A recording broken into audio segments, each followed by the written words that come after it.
Not gonna hurt you. Wanna help? I've seen the words of the curse on the walls. Think I know how to lift it.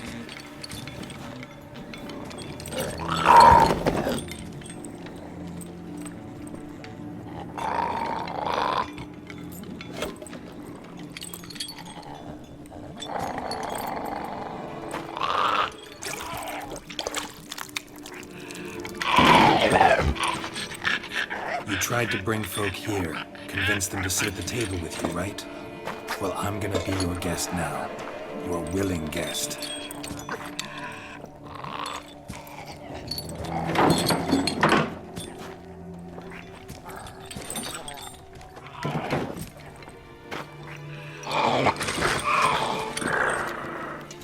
Just need a bit for Regis. And now we'll tend to you.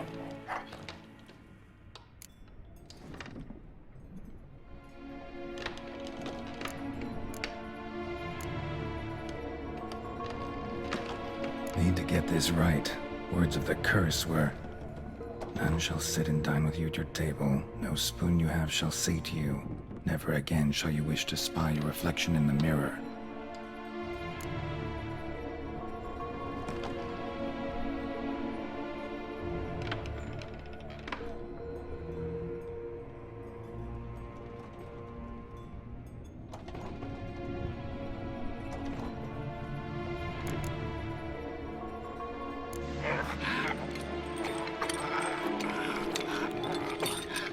We can't use spoons.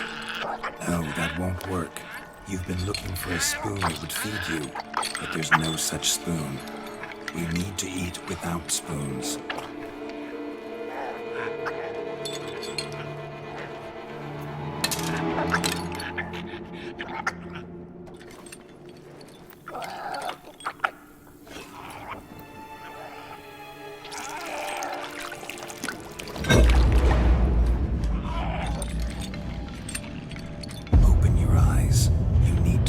Likeness.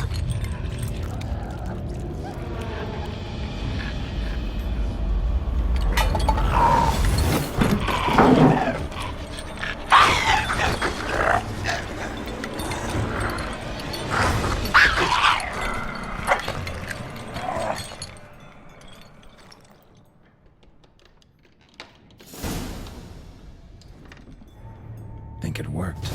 Just not quite like I expected. Need to see what happened to the Wight. Won't be hard to find given its stench.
Easy. Not gonna hurt you.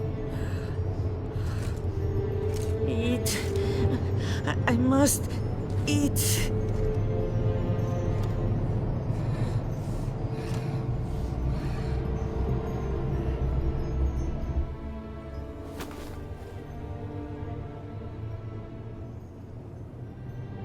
I'll take you someplace safe.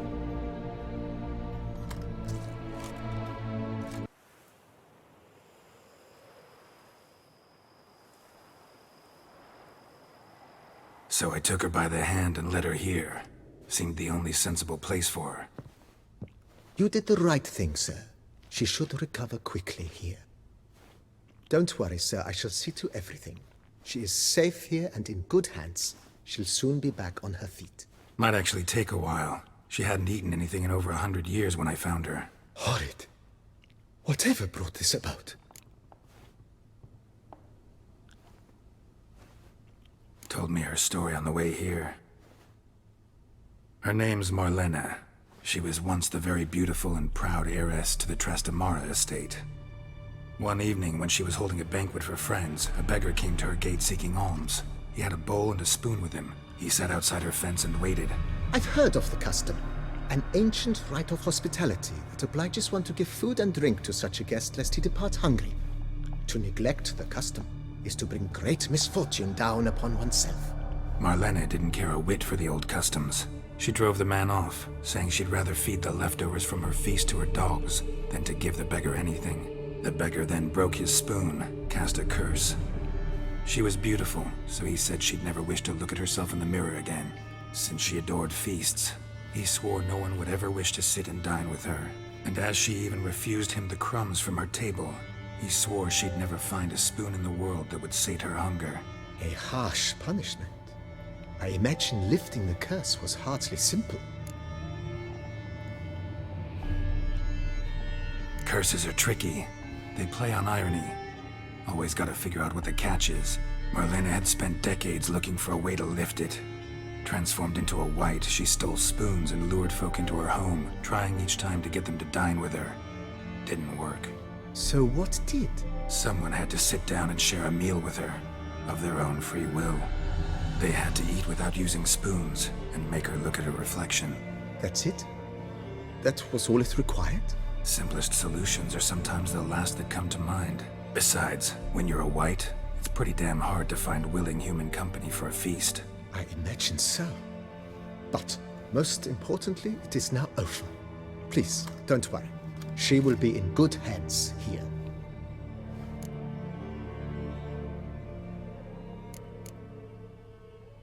Thanks.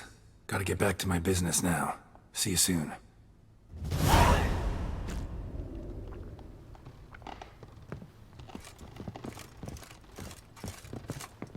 I thank you.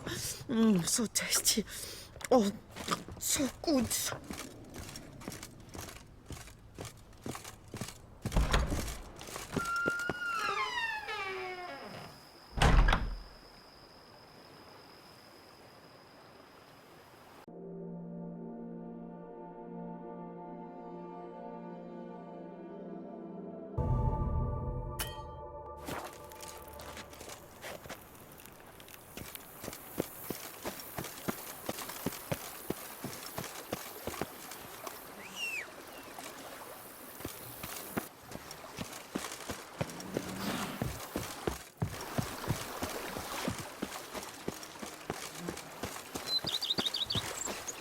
Go up to any knight and shout, "Beast!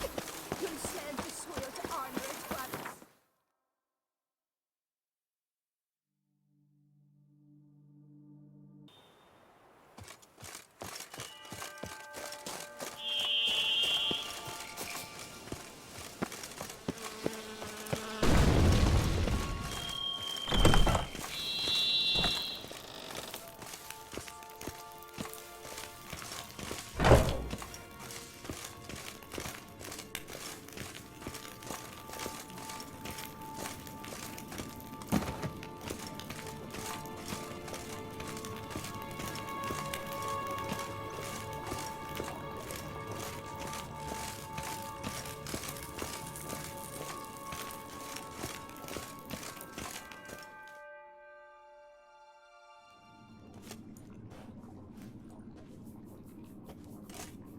Think your friend's hand will make for a nice broth? You've clearly honed your sense of humor. But we are not cannibals, Geralt. I took a fragment of tissue from the hand. It will suffice to prepare some resonance. What did you do with the rest? I cremated it, as our codex commands. A raven told me you'd acquired the necessary ingredient. Pretty helpful creatures. Calling them often?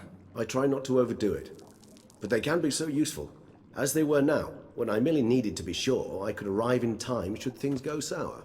Managed fine alone, but thanks for the thought. Gonna need much longer to finish brewing resonance? Mentioned a last ingredient, too. What about that? That, I fear, might prove troublesome. You see, to use the concoction to summon the memories of one, the solution must contain the blood of another specimen of the same species. Shouldn't be a problem. I happen to know a higher vampire who should be willing to help. Right, Regis? It's not that simple, I'm afraid. While you were away, I tried my damnedest to identify a replacement, but alas, none such exists. Not sure I understand what the problem is. Can't we just draw some of your blood? The blood must be in an agitated state. As I'm certain you know, higher vampires can change their corporeal shell. As our flesh changes, so does our blood's chemical composition. To make a long story short, I shall need to induce in myself a state of strong psychokinetic arousal. In brief, madness, rabidity. And that stands to be very, very dangerous. Dangerous? Why? I mean, you'll still be you, right? True, but I should be highly agitated, in a state of fury. You know better than I that fury cannot be controlled. If you've ever seen an enraged vampire, you know very well that all who find themselves nearby will be in grave danger. How will we handle that? I'd rather not have you lunge at me, claws extended. That makes two of us. But worry not. I've thought it through very thoroughly. Details to follow soon. All right, so what do you want to do? We shall visit Teshem Mudna, an ancient vampire estate. There we will find cages suspended in the air. I will enter one, be confined. You will lure beasts there. Beasts you will then kill. The bloodletting should prove profuse. Abundant enough so that the blood scent will drive me mad. Wild. Teshem Mudna. What's it like? It is a place of torment. A torture chamber.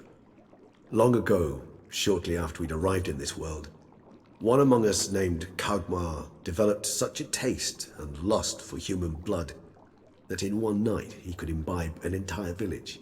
This brought trouble on the entire species. Common folk wearied quickly of living in constant fear. They began to hunt us, seek the aid of mages and witches in tracking us down. So what? Not like they could ever hope to kill you. But they were bothersome. Forgive the comparison, but when did you last enjoy mosquitoes buzzing around your head?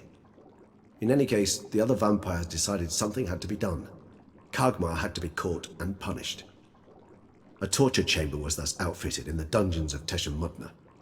Inside it, a cage made entirely of a special alloy of silver, dalvinite, and meteorite steel. Kagmar was captured and locked in the cage. Sat there over 2 centuries, driven to fury time after time, never able to escape. Thus I know the cage will withstand the fury to which we shall drive my humble being. See no reason to dawdle. Teshem Mudna. Take me there. In a moment. Just one last thing.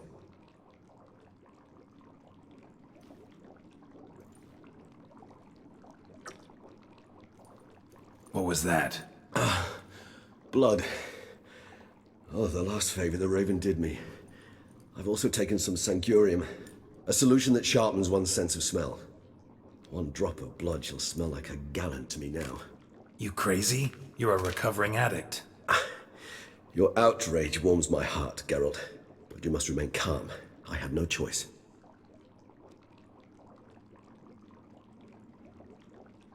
As things stand, the die is cast. High time we set off for Teshem Mudna. My head's spinning already, and you're You're starting to smell quite tasty. And you're starting to scare me.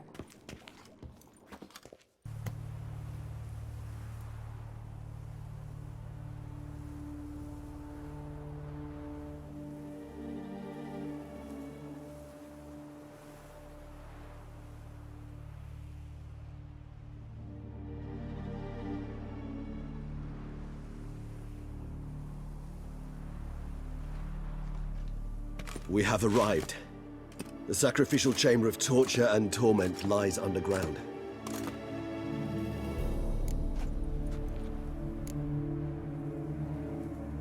Sure you know what you're doing? I can only hope I do. Please, let's go. The longer we delay, the less control I shall have of my faculties. I'd really prefer not to hurt you. You lead.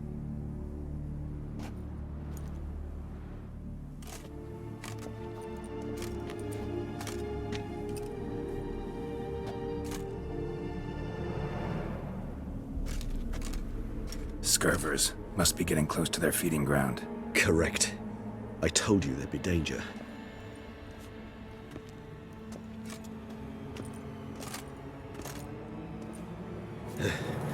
Beyond this wall lies...